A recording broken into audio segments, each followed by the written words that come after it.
I hope you all are well. Beta, in our previous lecture, we have discussed about the simple average method and weighted average method. Now, today we will start the next topic of valuation of goodwill, that is a super profit method. Beta, super profit method is that method अगर कहते आपका business जो है जो आपने actual में profit सोचा हुआ है, सपोज आपने सोचा है 10 लाख का प्रॉफिट बट आपको एक्चुअल में 12 लाख का प्रॉफिट हुआ है, 2 लाख जो आपका बढ़कर आया है, that is called a super profit. ठीक है जी. एंड नॉर्मल प्रॉफिट क्या होता है बेटा? नॉर्मल प्रॉफिट मीन्स वो प्रॉफिट जो नॉर्मली बिजनेस अर्न करता है कि हाँ बिजनेस को पता है मुझे इतने का प्रॉफिट होगा. राइट बेटा, नॉर्मल सबसे पहले आपने सुपर प्रॉफिट मेथड में आपने नॉर्मल प्रॉफिट निकालना है. ठीक है जी. बेटा, नॉर्मल प्रॉफिट निकालने का फॉर्मूला है आपके पास super profit is equal to capital employed over multiply by normal rate of return upon 100. Means की बेटा आपको जितनी कैपिटल एम्प्लॉयड दी होगी, मीन्स की आपका जो है कैपिटल एम्प्लॉयड मीन्स कि जितना आपने पैसा बिजनेस में लगाया है वो लिख लेना है. आपको परसेंटेज दी होगी उसके साथ आप मल्टीप्लाई कर दोगे तो आपका नॉर्मल प्रॉफिट निकल के आ जाएगा. बेटा, सुपर प्रॉफिट का मेथड होता है average profit minus normal profit. Normal profit तो हमने निकाल लिया. How we will calculate the average profit? बेटा, एवरेज प्रॉफिट निकालने का वही हमने जो पहले फॉर्मूला लगाते थे वही फॉर्मूला हम यहाँ पे भी एवरेज प्रॉफिट मेथड का यूज करेंगे. ठीक है जी, ये वाला. ओके जी, this formula is to be used. Right बेटा, आप जब आपका एवरेज प्रॉफिट निकल कर आ गया, नॉर्मल प्रॉफिट निकल के आ गया, दोनों को माइनस कर दोगे तो आपका सुपर प्रॉफिट निकल के आ जाएगा. बेटा, गुडविल वैसे निकालनी है super profit multiply by number of year purchases. अगर आपको कैपिटल एम्प्लॉयड 2 दी हुई हैं तो आप एवरेज यहाँ के लिए आपने कैपिटल एम्प्लॉयड यहाँ पे लिखनी है नॉर्मल प्रॉफिट में, बट 2 दी हुई हैं ओपनिंग एंड क्लोजिंग. बेटा, ओपनिंग प्लस क्लोजिंग करके 2 के साथ डिवाइड करोगे तो आपका आंसर आ जाएगा. Right, so let's start. बेटा, एवरेज प्रॉफिट आपका दिया हुआ है 21,500, capital employed 2 lakh, normal rate of return 10%, calculator super profit. Simple है, नॉर्मल प्रॉफिट निकालो बेटा. Capital employed multiply by normal rate of return. Capital employed 2 lakh multiply by 10%, आपका नॉर्मल प्रॉफिट आ गया 20,000. एवरेज प्रॉफिट आपको पहले निकाल के दिया हुआ है, दैट इज 21,500. दोनों को माइनस करोगे आपका सुपर प्रॉफिट कितने का निकल के आ गया? 1,500. And goodwill is number of year purchase. देखो बेटा, value of goodwill at 2 year purchase of super profit. So number of year purchase means 1,500 multiply by 2, that is your answer. Right, next example है बेटा,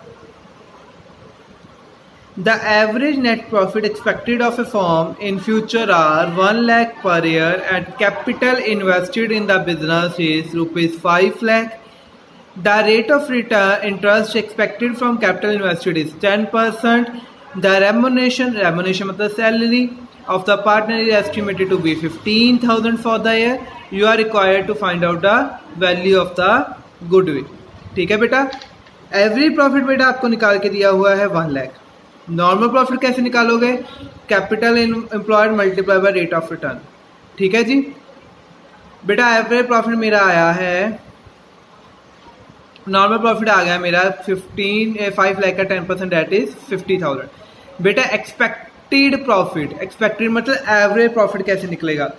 1 लाख तो आपको दिया हुआ है, अब आप कहोगे यही मेरा एवरेज प्रॉफिट है. नो बेटा, इसके साथ यहाँ पे एक चीज क्या लिखी हुई है, salary of A partner is given. आपको उनकी सैलरी भी दी हुई है कितने की? 15,000 की. सो प्रॉफिट में से आपको पहले सैलरी माइनस करोगे तो आपका this is your average profit. Expected profit means average profit. ठीक है जी. अब दोनों को माइनस करोगे तो सुपर प्रॉफिट आ गया, बाद में नंबर ऑफ एयर परचेज के साथ मल्टीप्लाई करोगे तो गुडविल बन जाएगी. Right, the next one is on 1st April 2016 existing firm had asset excluding goodwill rupees 2,60,000 including cash of 5,200. Its credited amount 13,000 on that date. The partner capital account showed a balance of 2,08,000 while the reserve fund amounted to be 39,000. Normal profit 15%, goodwill of the value, goodwill दी हुई है पहले निकाल के 46,800 at a 3 year purchase. पहले बेटा आपको goodwill दी हुई है तो आप उससे सुपर प्रॉफिट बना लोगे, क्योंकि मेरे को अगर गुडविल निकालने के लिए मैं क्या करता था, सुपर प्रॉफिट को मल्टीप्लाई कर देता था नंबर ऑफ ईयर परचेज। यहाँ पे मेरे को सुपर प्रॉफिट दिया हुआ है, गुडविल दी हुई है, सॉरी गुडविल दी हुई है, सुपर प्रॉफिट दिया हुआ है, तो बेटा मैं दोनों को डिवाइड करूंगा, गुडविल को नंबर ऑफ ईयर परचेज के साथ डिवाइड करूंगा था मेरा आपके पास सुपर प्रॉफिट बन के आ जाएगा, राइट। अब बेटा मेरे को सुपर प्रॉफिट चाहिए, सुपर प्रॉफिट चाहिए तो average profit minus normal profit. बेटा अभी मेरे को यहाँ पे सुपर प्रॉफिट भी पता लग गया है, क्योंकि गुडविल पहले फाइंड आउट थी, इसलिए मुझे सुपर प्रॉफिट पता लग गया। तो मुझे क्या बनाना पड़ेगा, एवरेज प्रॉफिट। पहले क्या होता था, एवरेज प्रॉफिट पता होता था, सुपर प्रॉफिट हम बनाते थे। यहाँ पे सुपर प्रॉफिट कैसे बना, क्योंकि गुडविल की वैल्यू मेंशन थी, उसको नंबर ऑफ ईयर परचेज के साथ डिवाइड किया, मेरा सुपर प्रॉफिट बन गया, ठीक है। एवरेज प्रॉफिट बनाना है मुझे, सुपर प्रॉफिट दिया हुआ है ऑलरेडी 15,600, नॉर्मल प्रॉफिट का फॉर्मूला लगा लूंगा। बेटा कैपिटल एम्प्लॉयड अब मैं कैसे निकालूंगा, मेरे पास एसेट है एंड मेरे पास लाइबिलिटी है, तो मैं क्या करूंगा, एसेट में से लाइबिलिटी को माइनस कर दूंगा तो मेरी कैपिटल एम्प्लॉयड बन जाएगी।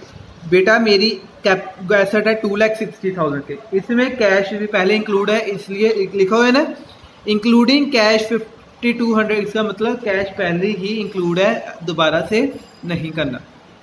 दोनों को बेटा मैं माइनस करूंगा, एसेट में से लाइबिलिटी को, तो मेरी कैपिटल एम्प्लॉयड बन जाएगी। मैंने नॉर्मल रेट ऑफ रिटर्न का फॉर्मूला लगा के नॉर्मल प्रॉफिट बनाया, तो एवरेज प्रॉफिट मेरा निकल गया। इस क्वेश्चन में आपको बोला गया था फाइंड द एवरेज प्रॉफिट, तो एवरेज प्रॉफिट मेरा बना बेटा सुपर प्रॉफिट 15,600 मैंने निकाला था, नॉर्मल प्रॉफिट मेरा 37,050 रुपीज़ बना, दोनों को प्लस कर दिया तो मेरा आंसर आ गया एवरेज, ठीक है जी। This is also the very simplest sum, same as double दिया हुआ है बेटा sum. So this is your today's work. Tomorrow we will discuss about the capitalization method, and now then after that your chapter is complete. बेटा please complete your notes. आज आपने मेरे को पहली कितनी प्रैक्टिकल प्रॉब्लम्स रहे हैं बेटा, आपने फर्स्ट टू 14 तक प्रैक्टिकल प्रॉब्लम्स करके भेजी हैं, उस दिन भी किसी ने नहीं भेजी।